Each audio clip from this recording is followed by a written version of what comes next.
보고서를 작성하지 않는 활동임에도 불구하고 보고서를 작성해가지고 선생님께 넣어달라고 부탁을 한다던가 라는 식으로 참여를 했습니다. 안녕하세요. 저는 동북고등학교를 졸업한 신규민입니다.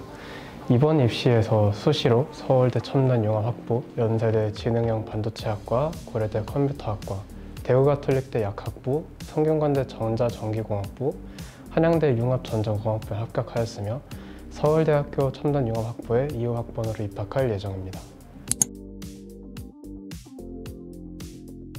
첨단융합학부는 몇 년 전부터 전 세계적으로 지속된 기술력 발전과 응용을 통한 사회 부양을 목표로 하는 치열한 경쟁에서 선두를 달릴 인재를 양성하기 위해 만들어진 신설학부입니다. 학부는 디지털 헬스케어 학부, 융합 데이터 과학부, 지속가능기술학부, 차세대 지능형 반도체 학부, 혁신 신약 전공 학부로 나뉩니다. 학생은 5개의 학과를 모두 체험해보고 3학기를 지낸 후에 자유롭게 복수 선택할 수 있고, 신설학부인 만큼 많은 지원을 받아 타 학부와 타 과와는 다른 경험을 할 수 있습니다. 저는 한 우물을 많이 깊게 파는 것보다 여러 우물을 적당히 깊게 파는 것이 장기적인 경쟁력 함양에 유리하다고 판단하여 대학에서 학과에 얽매이지 않고 자유롭게 기술적 지식을 추구할 수 있는 방안을 생각한 결과 첨단융합학부가 제 필요에 알맞는 교육을 제공한다고 생각하여 선택하였습니다. 저는 서울대 일반 전형으로 합격했습니다. 일반 전형은 내신 성적과 생활기록부를 모두 평가 대상으로 하는 전형입니다. 대신 수능 성적은 보지 않습니다. 따라서 학교에서 하는 활동에 활발하게 참여하여 결과를 산출해야 하며 내신 성적도 해당 학과가 요구한 정도로 갖추어야 합격에 가까워질 수 있는 전형입니다. 저는 두 가지를 모두 갖추기 위해 공부 스케줄 이외에도 생활기록부를 검토하고 교과의 활동을 계획하는 시간도 주기적으로 가졌습니다. 학교에서 어떤 활동을 하는지 처음에는 잘 몰랐기 때문에 학교의 홈페이지에서 공지사항에 나와 있는 활동들을 전부 내려받아서 메모를 해가지고 언제 하는지 달력에 표시한 다음 시험 기간이랑 최대한 겹치지 않는 때로 골라서 콜로퀴엄이라든지 토론대회, 선생님과 하는 상담 같은 것들 하나하나 모든 활동에 보고서를 작성하지 않는 활동임에도 불구하고 보고서를 작성해가지고 선생님께 넣어달라고 부탁을 한다던가 라는 식으로 참여를 했습니다. 그랬을 때 선생님 반응은 어땠어요? 처음에 3년 모두 담임선생님을 3번을 만났는데 모두 처음에는 안 됐다고 했는데 항상 찾아가가지고 부탁드리니까 괴세특이라도 넣어주시겠다고. 과학 과목은 학교 내신을 위한 과학 과목 공부 같은 경우는 암기가 7할, 이해와 문제풀이가 3할이라고 해도 과언이 아니라고 생각합니다.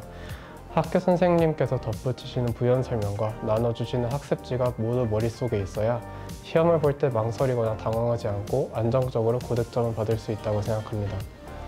그래서 내신의 경우 문제풀이보다 시험 범위를 암기하는 것에 더 무게를 두는 것이 좋다고 말씀드리고 싶습니다.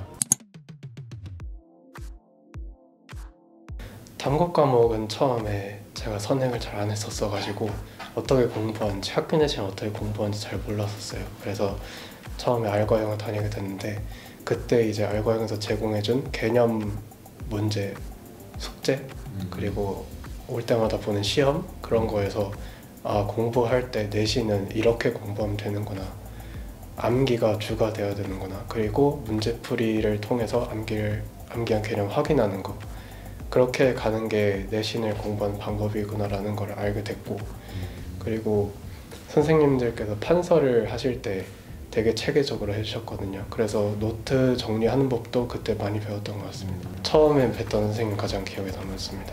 되게 설명도 진짜 탐구에선 거의 암기해라, 이건 외워야 된다라고 하셨는데 저희 그 선생님은 이거는 이렇게 이해하면 된다, 살짝 이해하는 방식으로 알려주셔서 그거가 더 쉽게 암기하는 걸로 넘어갈 수 있었던 것 같아요. 단순히 암기해라가 아니라 이해하는 방법을 알려주고 그 다음에 이제 암기를 할 수 있게. 네. 옆을 보지 않는 게 중요하다고 생각합니다. 친구들이랑 얘기를 하다 보면 항상 얘기하는 게 너는 어떤 선생님 수업 됐냐, 인강 됐냐, 난 이걸 풀고 있다 라고 얘기하면서 난 이거 안 푸는데 이것도 안 푸냐, 이런 얘기들 되게 많이 하거든요.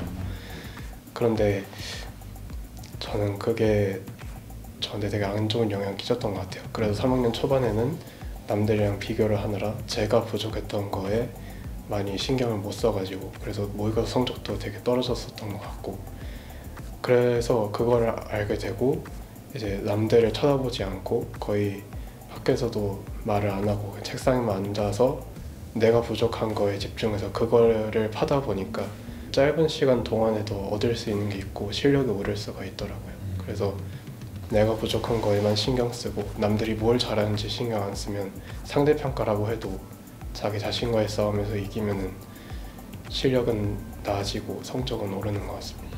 지금의 여러분은 공부가 힘들고 하기 싫을 수 있습니다. 하지만 3개월 후, 6개월 후의 여러분은 지금 당장 여러분과 다를 것입니다. 미래의 여러분은 내신 준비를 더 철저하게 하지 않았던 것, 마지막까지 교과서를 보지 않은 것, 공부를 더 열심히 해 더 좋은 결과를 노리지 못한 것에 후회할 수 있고, 그 후회는 과거에 비해 더 큰 힘을 들여야만 청산할 수 있습니다. 미래의 여러분이 현재 여러분의 행동을 후회할지 자랑스럽게 여길지는 현재 당신의 능력으로 충분히 정할 수 있습니다. 응원하겠습니다.